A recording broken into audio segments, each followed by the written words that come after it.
Hello there, my name is Dr. Salim Javed and we have been talking about Edwin S. Potter.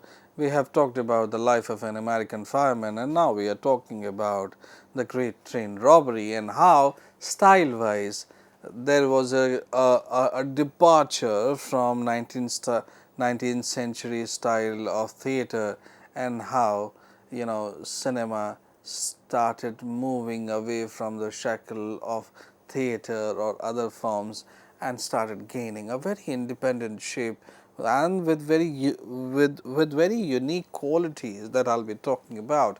Now, this is what one has to understand, that before cinema, stage, literature, paintings, operas and other forms were there, and there were different exhibition centers related to that.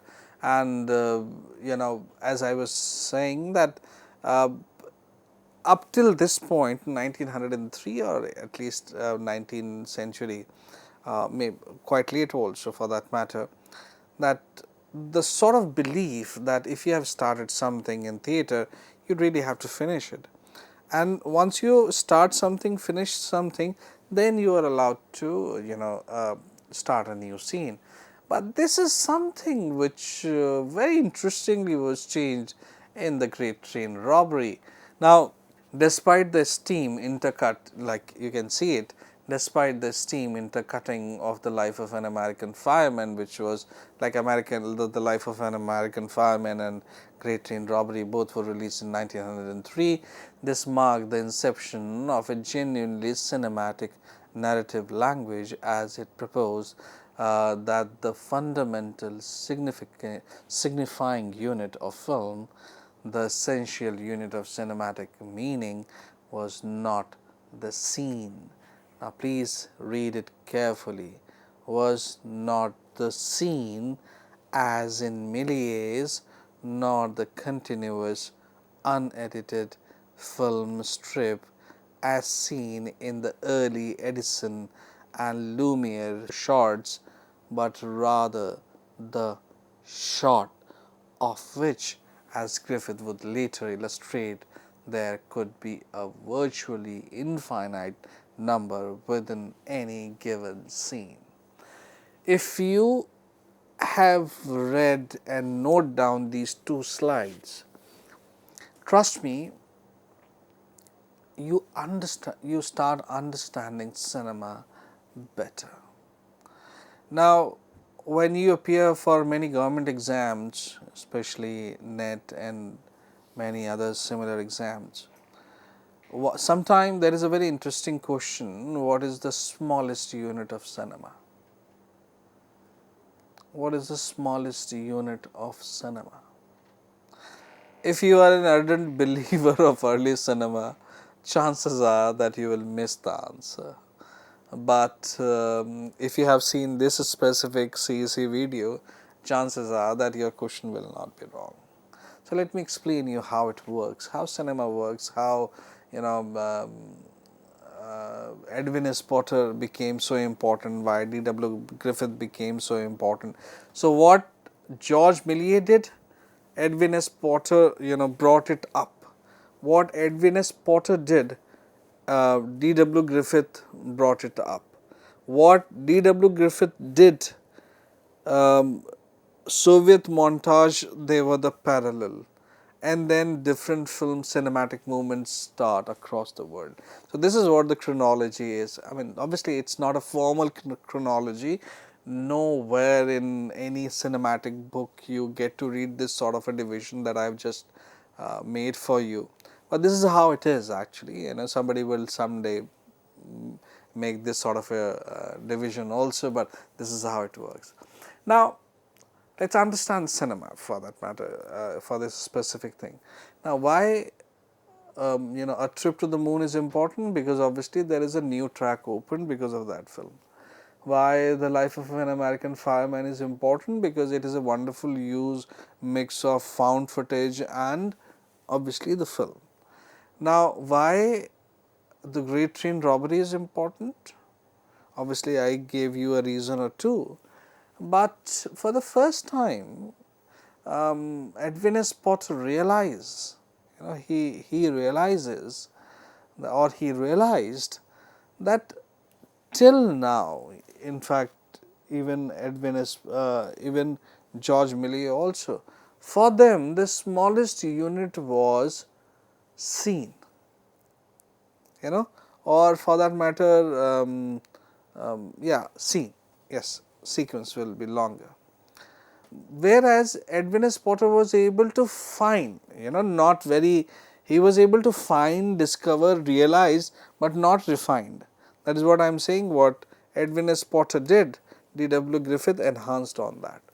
So, he was able to realize, but not refined. There is a difference. What George Millier uh, realized, Edwin S. Potter refined.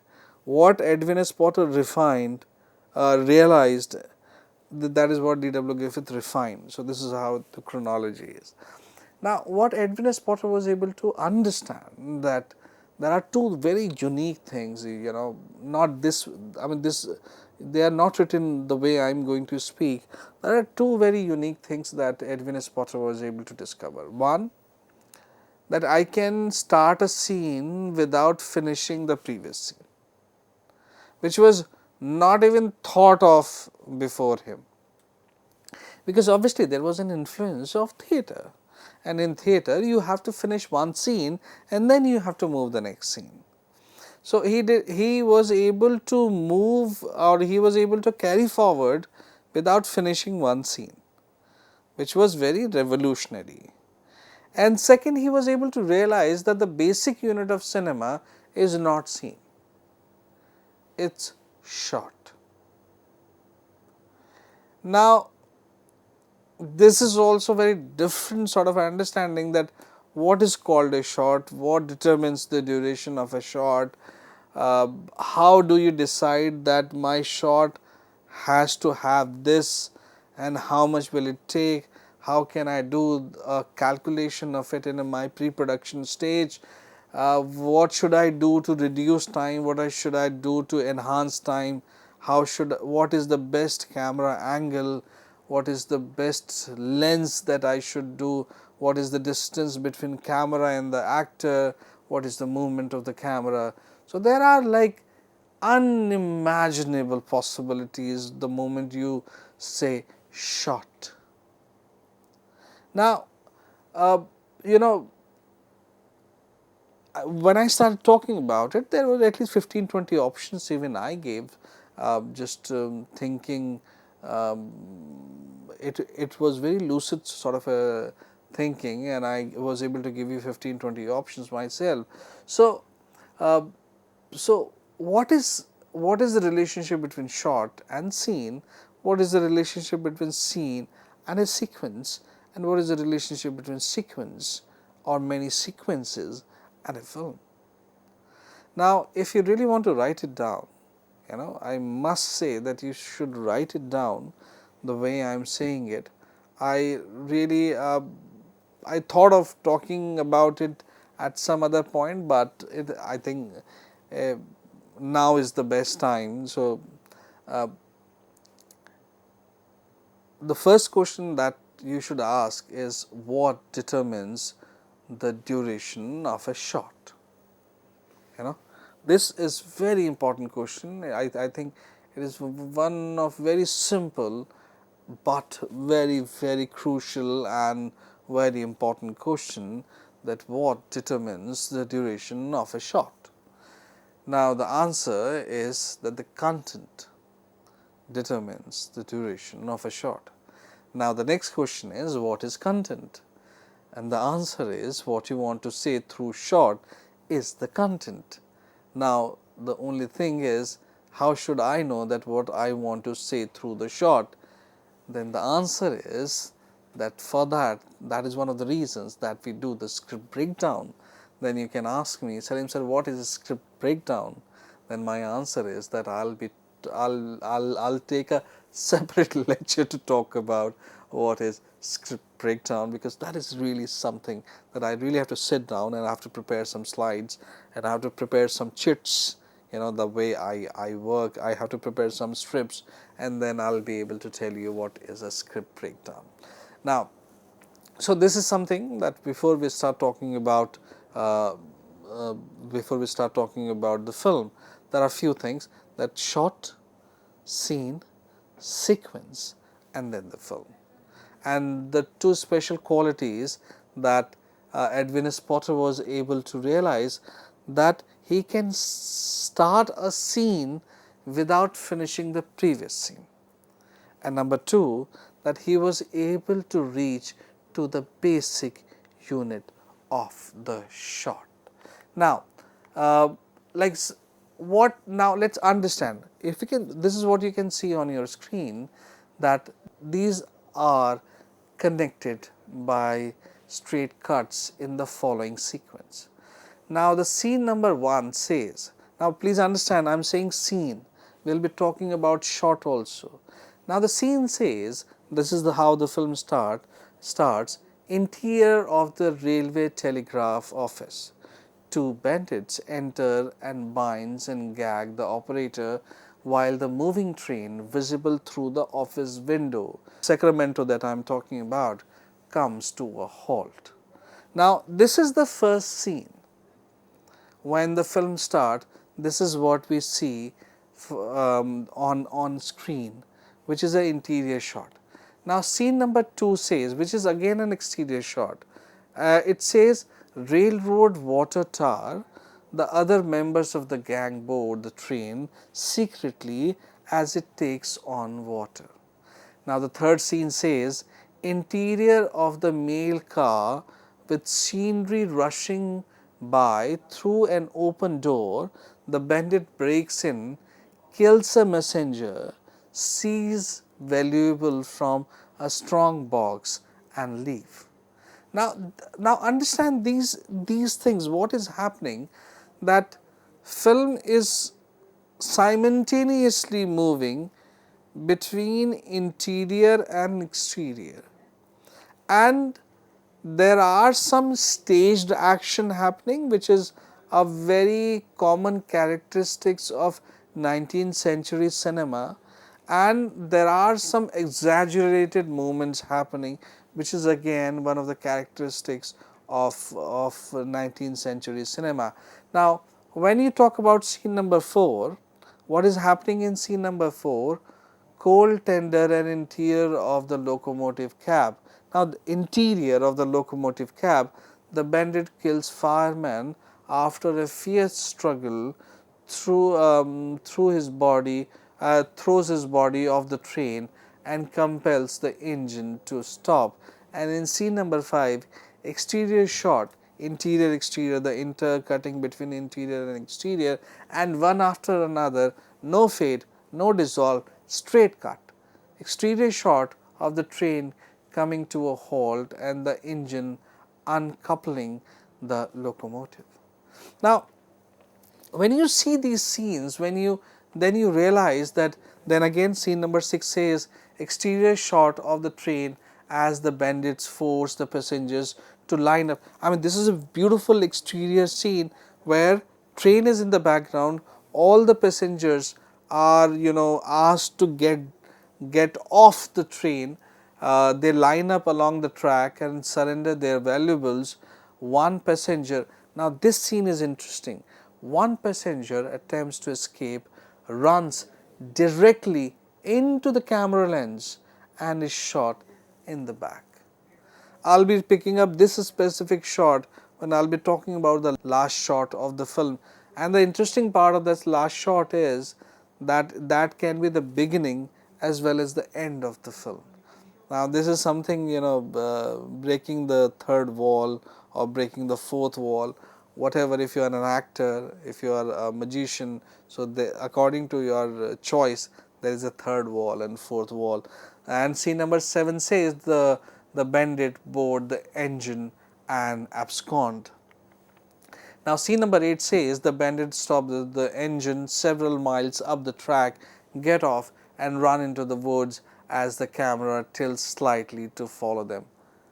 Please understand, I said as the camera tilts slightly to follow them. This is something, interesting, different happening with the film. I'll be talking about the strength. It is one of the strengths of the film. The bandits camel down to side of a hill and across a stream to mount their horses. The camera follows them in sweeping vertical movement or panning shot. Remember these lines that I'll be talking about. Interior of the telegraph office, the operator's daughter arrives and unties her father, who then runs out to give the alarm. Next scene says, interior of a crowded dance hall, a tenderfoot is made to dance as 6 guns are fired at his feet. The, the telegraph operator arrives as a passe is formed. Scene number 12 says, shot of the mounted bandits dashing on the face of the hill with the passe in hot pursuit. Both groups move rapidly towards the camera. One of the bandits is killed as they approach. Scene number 13, shot of the remaining bandits examining the content of the stolen mail pouches. The posse approaches stealthily from the background and kills them all in a final shootout. Scene number 14 is really interesting. Medium close-up, a shot showing its subject from the mid section up of the leader of the bandit firing his revolver point blank into the camera, and thus the audience. A shot which, according to Edison catalog, can be used to begin or end the film.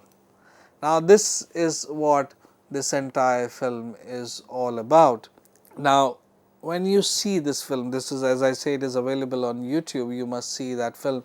You just have to type The Great Train Robbery 1903 by Edwin S. Potter.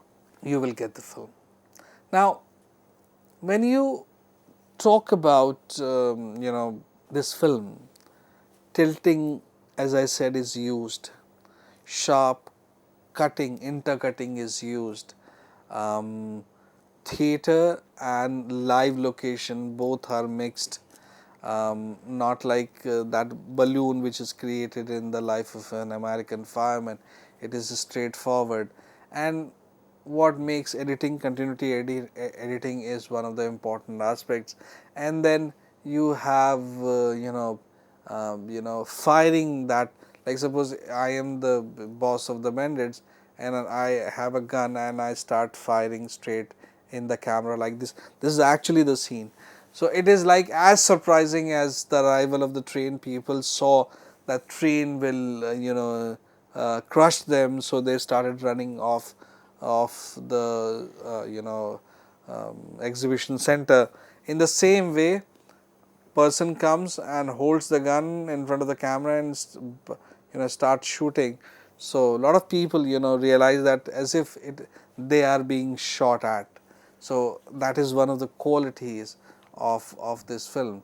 Now, while the interior scenes were filmed in the traditional milieu style, as I said, the theatrical style, featuring actors transversing the frames, proscenium, from left to right and vice versa, running here and there, and acting like as if they are the part of the theater,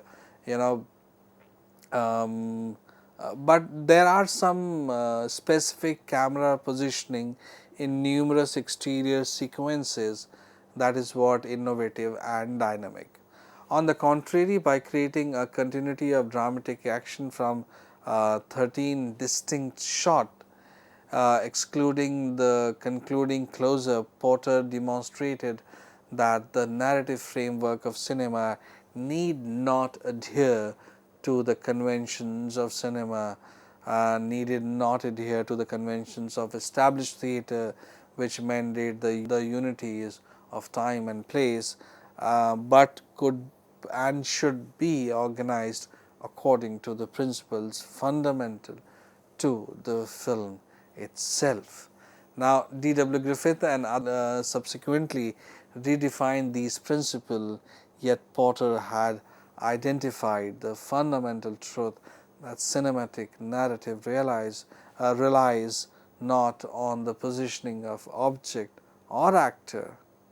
Now, this is something that I will be talking about, that it does not rely on the positioning of object or actor within a scene, as is the case of theatre and to a significant degree still photography also, but on the sequencing of shot in relation to one another. Now, this is something this is very different. So, what I have just said, let me prove what I have just said.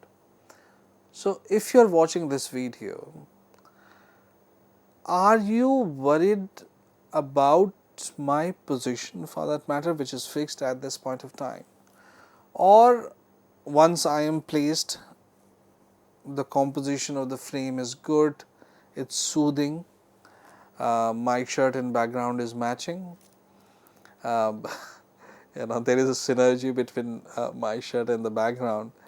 Once it is established, what matters most?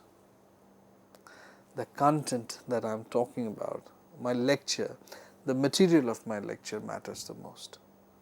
So, in the same way, narrative, what I just said, that the narrative relies not on the position of object or action within the scene, but on the sequencing of the shots, the way I am weaving my thoughts, the way I am delivering my lecture, the value in my lecture, the important points, am I able to give you something which you have not heard before watching this lecture or not, so that is more than my position, that is more than lighting, that is more than camera.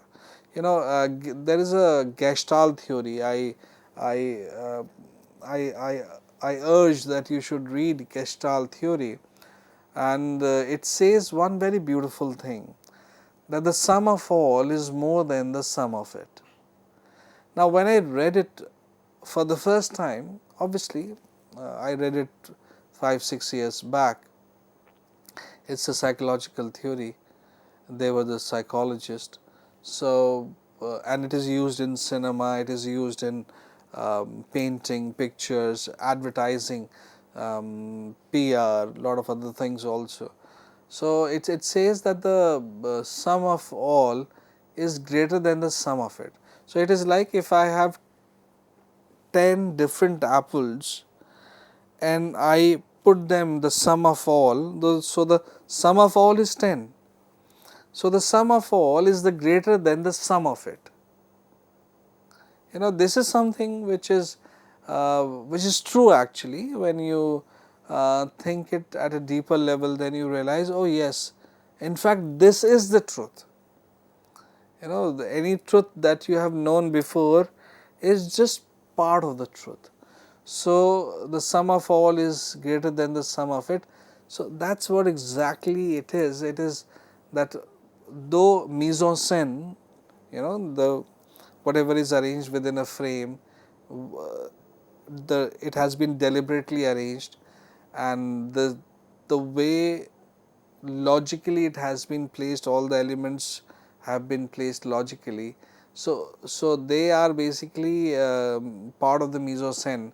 So, D.W. Griffith says that there is, when these all elements come together and form mise-en-scène, mise-en-scène is fine, but mise-en-scène is itself creating something greater than the mise-en-scène itself. Now, so this is what happens. So, he makes a wonderful film called Birth of a Nation in 1915.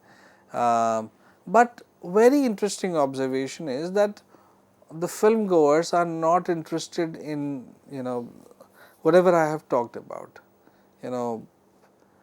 When as a commoner, when you go and watch a film as a commoner, what do you want?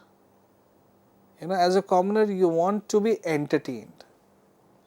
That is the purpose of a commoner or anybody who wants to listen to music, watch films, watch animation, watch soap operas, they want to feel relaxed.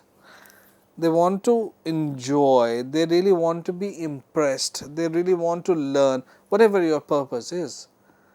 But as a creator, you know, when you enroll yourself as a student of mass communication, when you enroll yourself as a student of PR, when you enroll yourself as a student of advertising, when you enroll yourself as a student of filmmaking, when you enroll yourself as a student of graphics or VR or anything which is related to this medium or journalism, you know, you are on a creator side now.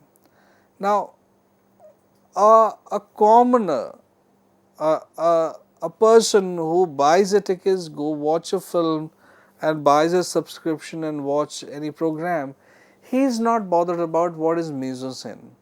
He is not bothered about what is continuity editing. He is not bothered about what is intellectual montage. Is the mix of all of it is able to impress the person or not? That is what is required. You and I, as on a creative or on a creator side, this is for us to break it down, break it bone by bone. You know, take every strand of it, dismantle it completely, and then put it together piece by piece and make it better than before. That is what our job is. That's why we need to listen, read, write, talk about these people. Now, one of the best things that Edwin S. Potter's cinema did, especially this particular film, The Great Train Robbery, that it started, it actually convinced people that cinema is a viable option, invest in it, and it's a profitable option. No director before Edwin S. Potter was able to achieve this. What Edwin S. Potter, he actually, because of this, and obviously A Trip to the Moon also has contributed at a great length. A Trip to the Moon and this film, the Great Train Robbery, actually convinced producers to invest in this medium. So when there is a producer, there is investment. When there is investment, you have great films. Thank you very much.